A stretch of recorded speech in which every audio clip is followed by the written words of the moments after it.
Well, first I'd Or, like I to take mean, down the roof you built when it was raining because it's ugly. excuse you, that 1 block wide cobblestone ceiling behind the furnaces is.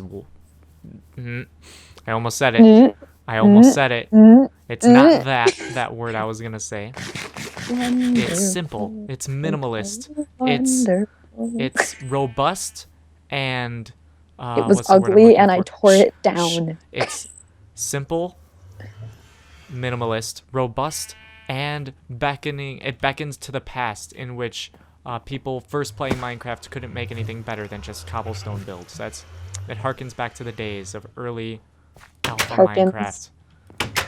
Is that a word? Yes. The, Yes, that is a okay. word and you used it correctly. All right, then why Just are you making fun of me? because you said Harkins. What was it? Okay, here we go. We're at Figgy's Specialty Shop. Gonna be buying saddles. 1, 2, 3. 16 iron each. That's 48 iron. That's pretty good, you know? I just put 16 myself in a fence. seems. I don't know. You can't craft them, so maybe it's not as expensive as I feel like it is. I've found a lot of dungeons, but still, that's almost a stack of iron. That's pretty good. So yesterday after class, I wanted to go to Hobby Lobby, right? Because usually it's like half an hour away, but Mm-hmm. it's like 7 minutes away from where I was. And Right? so I was like, oh, that's convenient. And so during class, because it was useless, I pulled up the directions on Google Maps Mm-hmm. and I was like, all right, no, can do that. That's pretty easy. And then I was gonna pull it up on my phone just in case because I get lost like 5 minutes from my house. And so I was like, Right. okay. And so, one second, come on, okay. Um, shoot. Sorry, stuck in a stable. But so then I get in the car, class ends, right? Mm-hmm. And I go. Where am I? Okay.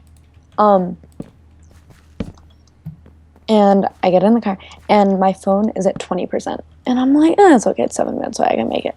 And so I pull Mm-hmm. up Google Maps, and I'm like getting ready to go, and it's weird because it says it's like 11 minutes away, and I'm like, okay, whatever. It's probably taking me on a slightly different road than the computer. Okay. And so, follow the phone, follow the phone, follow the phone. Finally get to, this strip mall that I assume it's in. And it's like the shadiest strip mall I've ever seen in my life. Like, it's all like run down and it looks old. And the parking lot is huge and completely empty. And the whole thing has like 7 feet of snow. Like the parking lot has not been plowed. Huh. And I'm just like, what? Do you know what And my town this was in? and yeah. What town Should I was it? like? Can I say that on your video? Oh, good question. I don't know. I'm just curious. It's not by. Well, actually, I should just ask directly. It's not like the Hobby Lobby we always drive past on the way to my house, right? I have no idea. I It's across the street from a Joanne I Fabrics. don't know, but it might. No, I don't think so. No, Okay. Anyway. yeah.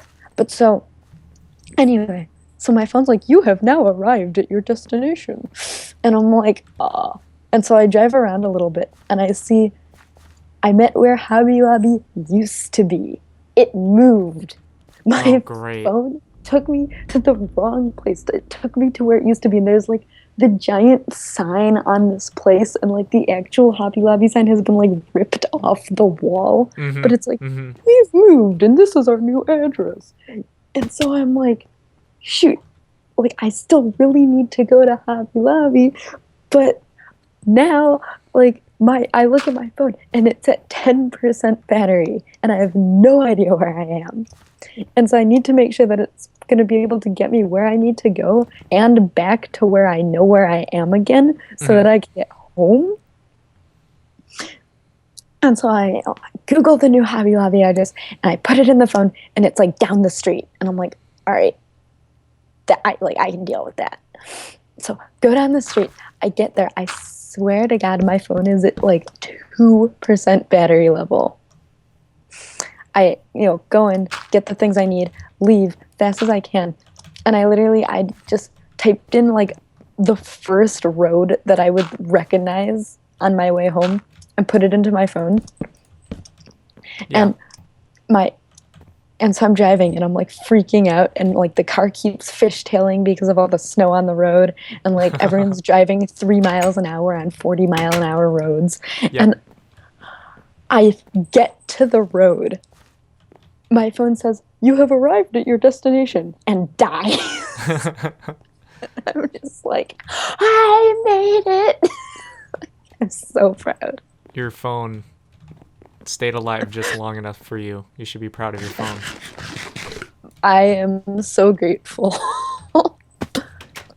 Well, today at Poker Club, I'm president of the poker club at my school.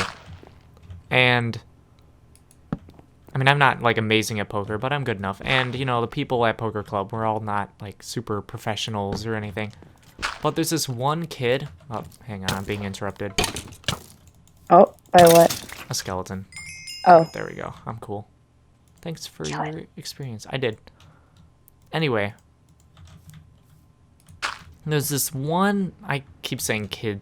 I mean, I'm 22 years old. I shouldn't be calling my peers kids. Kids. Exactly. I mean, they're not. I mean, even if they are younger, we're not kids. But anyway, there's this one guy, okay? And he joined Poker Club at the beginning of last semester, so the beginning of this year. And he's really friendly, outgoing, almost to the point of being slightly annoying. You know those people. I don't know. But the worst thing, like, I feel bad complaining about him, and everyone kind of does feel bad, but because I don't know, but he's so bad at poker, and it's not even the fact that he's bad. It's like the fact that he does things that are completely illogical, despite like us explaining things. Like, he will go all in on the river, so there's no more cards coming. He will go all in with nothing. Like, Why? after someone's been calling, like even, hang on, that's a bad example, because I guess you could do that if you're bluffing, but I mean, like, no one actually bluffs like that in poker. No one goes all in with nothing. I mean, people will go maybe all in with bad hands if they have a really good read, but he's not good at poker, he's not reading someone and inferring, oh, they have a really bad hand, so I'm going to, go all in to scare them. It's like, he's just like, I'm going to put in 400 chips or dollars or whatever into this pot because, and then afterwards we're like, or he'll call, no, here's a better example that shows, like, not going all in, but he does do that, but someone else will go all in and he will have nothing, and there are no more cards. This is the river, so there's no more cards coming. They'll go all in and he will call with nothing and then say he was trying to bluff them,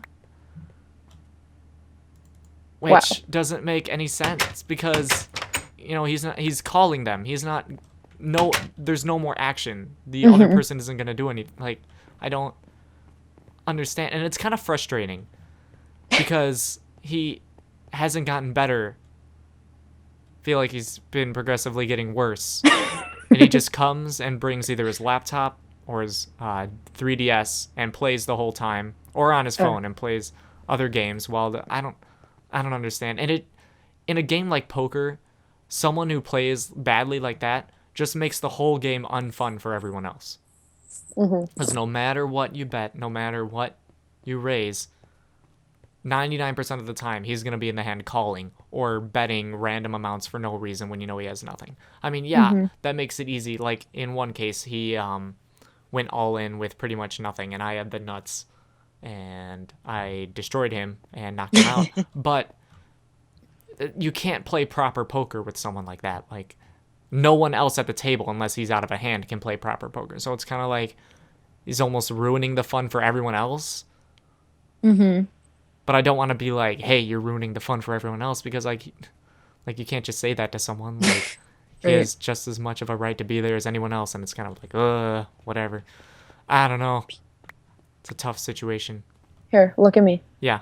See how the wall is 2, 1? Mm-hmm. I was thinking 2, window, roof. Oh. Okay, yeah. All right, this You're is okay my with that? idea for the roof. Yeah, that looks good. You can do the roof. My idea for the roof on this half of the building, or this 2/3 of the building, was to have a sloped roof, hmm like a slab sloped roof. So, like I don't know, a 20-degree angle or whatever it would be for slabs, up hmm about the, up to here, like hmm sloping from actually this height right here, up slabs to however high they go to here.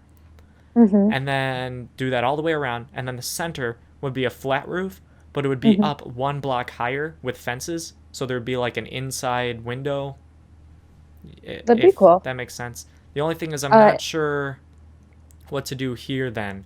I mean, obviously I would put these pillars go all the way up, but hmm I'm not sure if I should extend like this wall all the way up.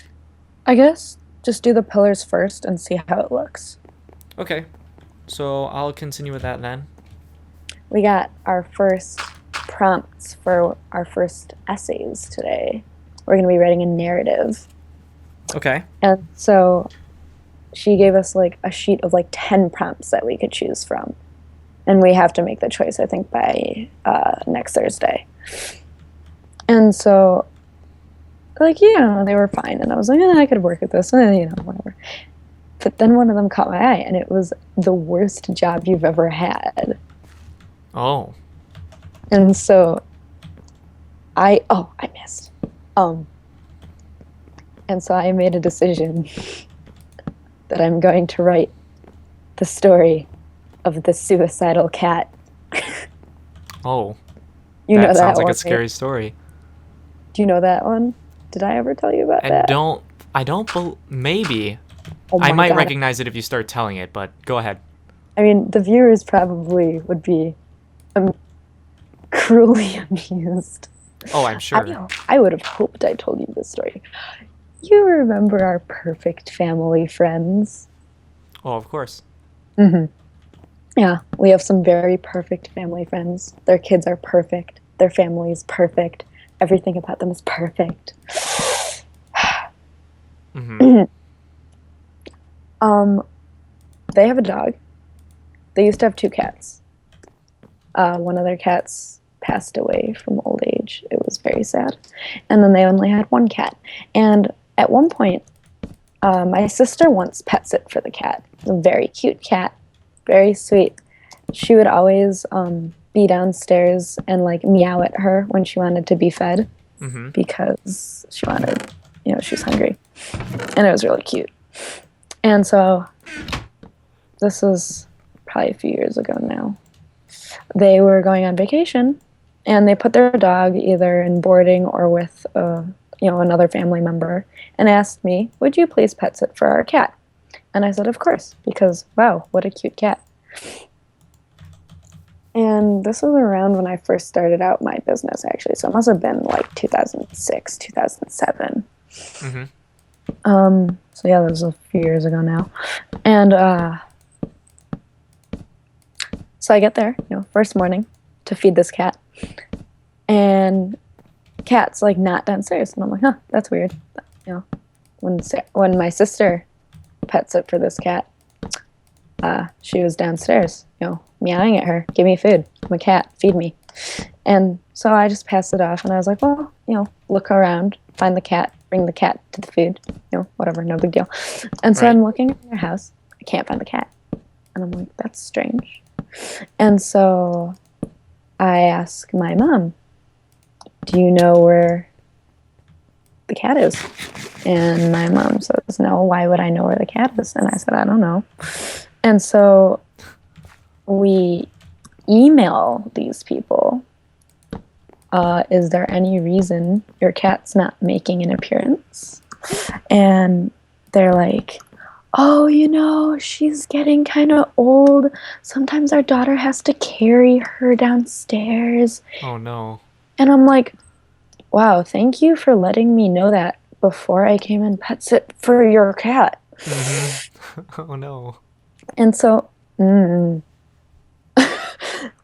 and so I'm like, all right, well, they told me this cat's favorite spots.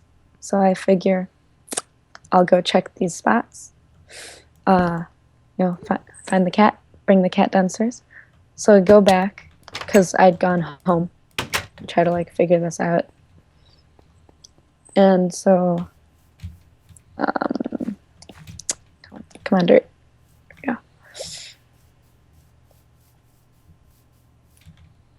And so I go back and I look in all these spots and I can't find the cat. And Oh, I'm no. like, okay, that's weird. And so I tell my Mom, I can't find this cat. And she's like, that's a problem. And I'm like, yeah, I know. And so a few hours later, I go back to the house of my mom. And for like reference, my mom does not like animals. She is not a fan.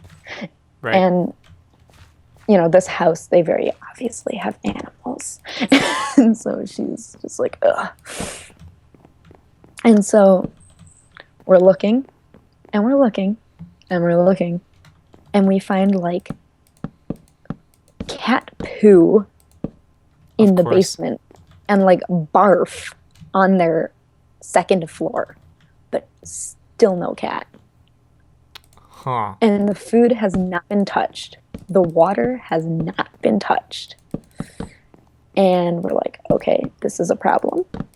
And so Yep. later that night, we take my dad who is allergic to fur, we take him to the house. So you use him And- as like a sensor? Like if he starts like sneezing Totally. or having an itchy throat or whatever, we're like, oh, we're getting Yeah. close. Getting warm. Exactly. And so we take my dad. And at this point, like my entire family is looking for this cat. Mm-hmm. It's night by now. The food has not been touched. The water has not been touched. There is no sign of this cat. Oh no. I'm freaking out because, like, this is my job. Right. Like, I'm supposed to be watching this cat and it's not showing up. And, like, there's nothing we can do. Like, it's not eating the food, it's not Mhm. drinking the water. What can we do? And so, perfect amount of fences. That was incredible. Ooh, awesome.